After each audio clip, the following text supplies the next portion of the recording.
Bunsod ng ulan at baha Kamakalawa, hindi rin nakalapag at nakabiyahe ang ilang eroplano. Inabot kasi ng tubig ang ramp ng NAIA Terminal 4. Balitang hatid ni Pia Arcangel.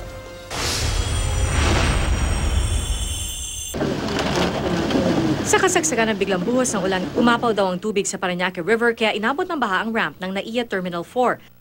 Ayon sa pamunuan ng NAIA, 4 na flight ng AirAsia ang naantala dahil sa pagbaha. Inabot na ng madaling araw bago nakalapag sa paliparan ang 2 eroplano at nakalipad ang 2 iba pa. Posible rin daw may kinalaman sa pagbaha ang pinapagawang NAIA Expressway 2 sa gilid ng airport.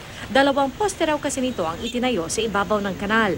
We have to check first with ano ba naging usapan ng airport with the expressway contractor as to paano ba yung gagawin na drainage system na yun. Kasi as pointed out earlier, it was not necessarily well, it's a metro-wide problem. If we zero in on NAIA as the only thing that flooded, Sabi ng DPWH, ang DMCI ang kontraktor ng naturang proyekto. Ayon sa DMCI, isa lamang sila sa 2 kontraktor na gumagawa ng NAIA Expressway Project. Wala raw silang tinatrabaho sa harap ng NAIA Terminal 4 na posibleng naging sanhi ng pagbabaha sa ramp area. Posibleng sobra-sobra lamang daw ang volume ng ulang bumuhos sa kapasidad ng drainage. Sabi naman ng DPWH, malawak na ang karanasan ng DMCI sa mga infrastructure projects tulad ng Skyway Extension sa Alabang.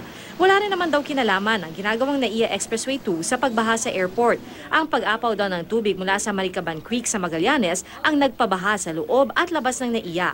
Pag malakas ang ulan, dapat ipump yung rainwater from Maricaban Creek doon sa Parañaque River. Kasi maliit lang yung creek eh.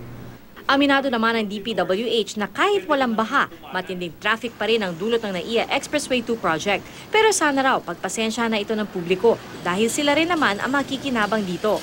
It's almost 50% ang natapos natin dyan. No? So we are improving. Pia Arcangel, GMA News.